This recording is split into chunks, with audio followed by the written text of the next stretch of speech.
নমস্কার। কবিতা পাঠের সময় এখন। পত্রিকা থেকে কবিতা পাঠ এই পর্বে আমরা প্রায় দিনই খুব বড় না হলেও মোটামুটি একটু বড় সাইজে বড়, নামে বড়, ক্ষমতায় বড়, প্রচারে বড় এমন অনেক পত্রিকা থেকে, অনেক ছোট ছোট পত্রিকা, মানে নামে, সাইজে, প্রচারে, ক্ষমতায় ছোট, সেসব পত্রিকা থেকেও আমরা বিভিন্ন সময় কবিতা পাঠ করে থাকি। আজকে আমরা কবিতা পড়ব আলো পৃথিবীর ট্যাবলয়েড থেকে। আলো পৃথিবীর 1 নম্বর ট্যাবলয়েডটি, যেটি বেরিয়েছিল অক্টোবর 2023-এ, বাংলার 1430-এ। সেখানে লেখা আছে আলো পৃথিবী বাংলার প্রথম মাসিক কবিতা ট্যাবলয়েড। তো সেই আলো পৃথিবীর ট্যাবলয়েড থেকে আজকে আমরা কবিতা পড়ব। আলো পৃথিবী কিন্তু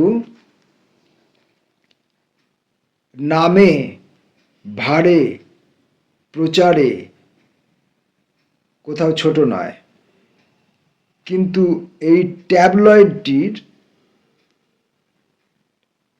শারীরিক ক্ষমতা, মানে তার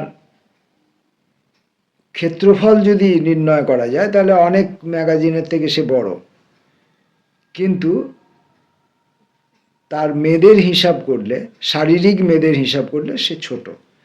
অর্থাৎ ছোট্ট একটি পুস্তিকা বড় কাগজে ছাপা। আমি ঠিক করে বুঝিয়ে বলতে পারলাম কিনা জানি না। তো এই ট্যাবলয়েড থেকে, ট্যাবলয়েড নামটার মধ্যেই আপনারা বুঝতে পারবেন বক্তব্যটা। এই ট্যাবলয়েড থেকে আমি কয়েকটি কবিতা পড়ব। নির্মল হালদারের কবিতা ধান বিছানো রাস্তা।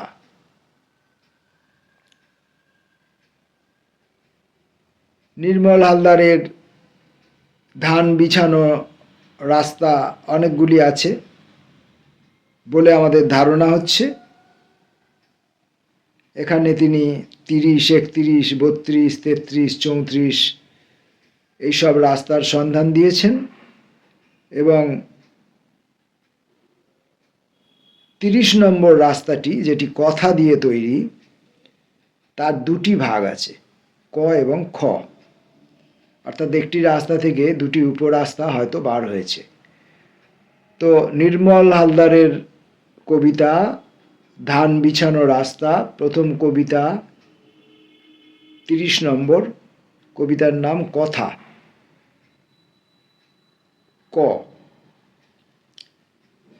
গাছেরা হেঁটে বেড়ায়,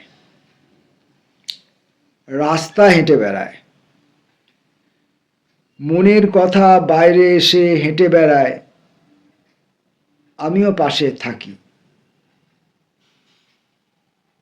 হীর, কলাবনী, বাদাম পাতায় রাখি আমার নিঃশ্বাস। খ। আমার নিঃশ্বাসে স্নান করবে সিঁদুরপুর বাথান, আমিও স্নান করব তিলাবনী পাহাড়ে। কুশল সংবাদে। 31 নম্বর, হৃদয়ের শব্দে।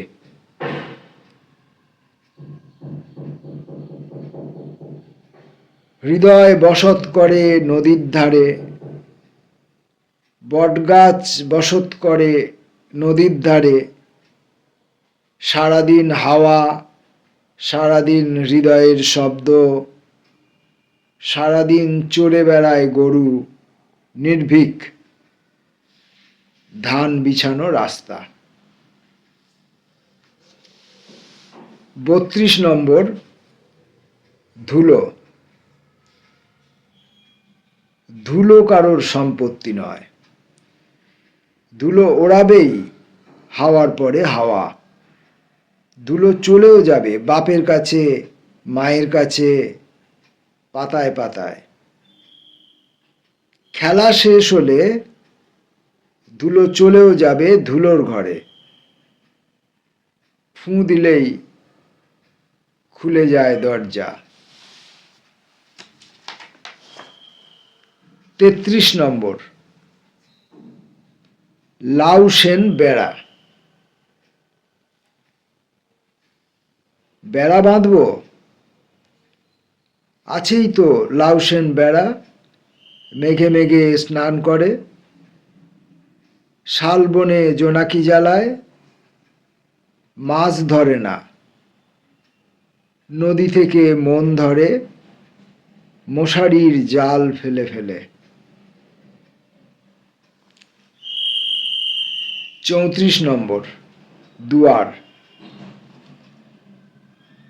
প্রদীপের গর্ভ থেকে সলতে হয়ে ওঠে আলোর প্রকাশ, সেই তো আমার সন্তান। ক্রমশ গ্রাম হয়ে ওঠে, ঘর হয়ে ওঠে সকলের দুয়ার।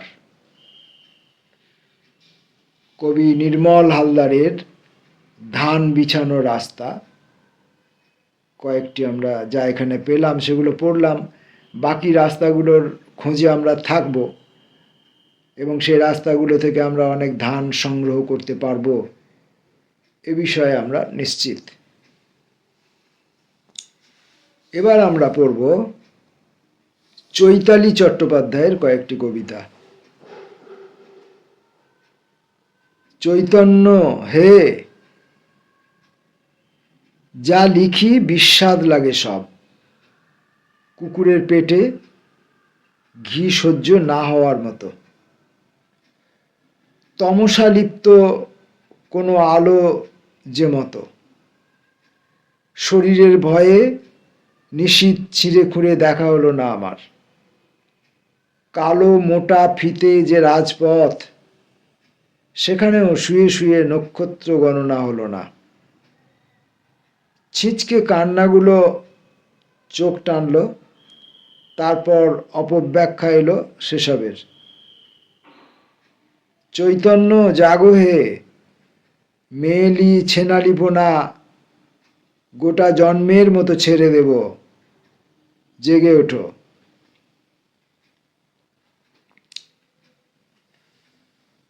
এপার ওপার। ভাষাটি রুগ্ন, শুশ্রূষা করিনি কখনো। কাঁটাতার পার হয়ে ৫২র আন্দোলন জাগে, মৃত্যু ঘনিয়ে আসে অজস্রবার। সেইখানে ব্যঞ্জন বর্ণ গয়না পায়, সেইখানে স্বরবর্ণ রূপোর ঝুমঝুমি পায়ে নাচে। আজও এপারে লাথিঝাঁটা মারি তার, অভিমানে মাতৃভাষা মরে যেতে থাকে। রোদে জলে আদরে ওপারে ভাষা পুষ্ট হয়, সীমান্তে দাঁড়িয়ে আমরা চেয়ে চেয়ে দেখি। এটা একটু দূর থেকে মনে হয় আমরা আমাদের গ্রামের দিকে যেমন বলা হতো যে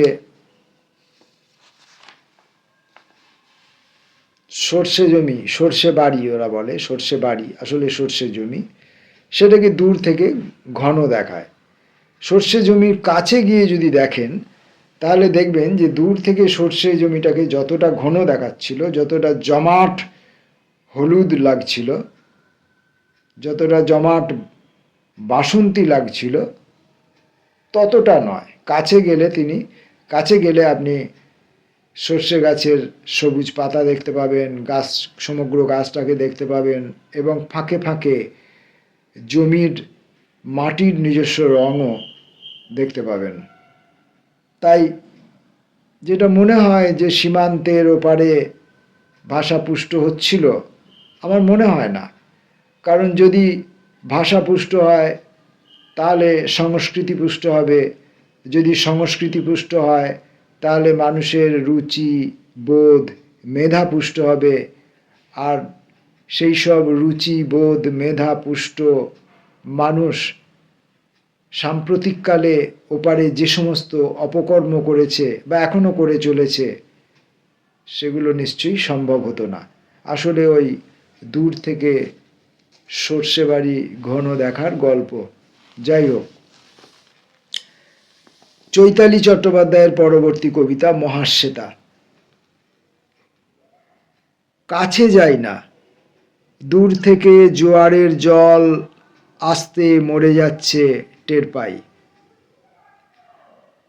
প্রতিবেশীর মতো হাসি, প্রতিবেশীর মতো জানতে চাই কাল রাতে জ্বর এসেছিল কিনা। দূর থেকে রূপলি চুলের ভাঁজ লক্ষ্য করি, আমার আত্মার চারপাশে হোমিওপ্যাথির শিশি যেন কাঁচ পরানো থাকে, ছিপি দেওয়া। ডাকি না বন্ধুদেরও, আকাশে রক্তপাত, চুরি জোচ্চুরি, দ্রোহ খচিত আকাশ, কল্যাণরহিত আকাশ, চেয়ে দেখে দেখে দরজা লাগিয়ে দিই ঘরের। আপনার কাছে যাব, সত্যি যাব কবে, ভাবলে আতঙ্কে হাড় হিম হয়ে আসে। মহাশ্বেতা।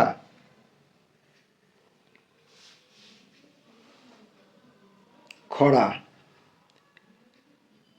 চোখও সজল নয়, শুকনো ডাঙায় গাছ, মাছ মরে যায়।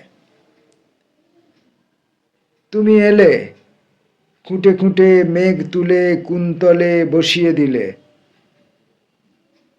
আমার শরীর ভরে বৃষ্টি নামবে আজ। ও ময়ূর, নাচ শুরু করো। তোপচাঁচি। যখনই খাবি খায় প্রাণ, তখনই তোপচাঁচি বড় হাসতে হাসতে ডানায় বাড়িয়ে দেয় অজস্র পাহাড়, সানুদেশে ঝর্ণার বাড়াবাড়ি। গরিব মানুষ দেখি নাচছে গাইছে রাস্তায় ঝুড়ি উপুর করে রেখে। আবর্জনার পাশে ফুল ফল, পুজোর প্রসাদ, খুব সবুজও থাকে, টিয়া পাখিদের ঝাঁক। যখনই ওষ্ঠাগত হয় প্রাণ, জর্জরিত হয় সম্মান, তখনই মুছে দিয়ে সব তোপচাচি হাসে। আমি তো ট্যুরিস্ট, তাই রূপে অন্ধ হয়ে যাব। মুগ্ধতা ধর্ম আমার।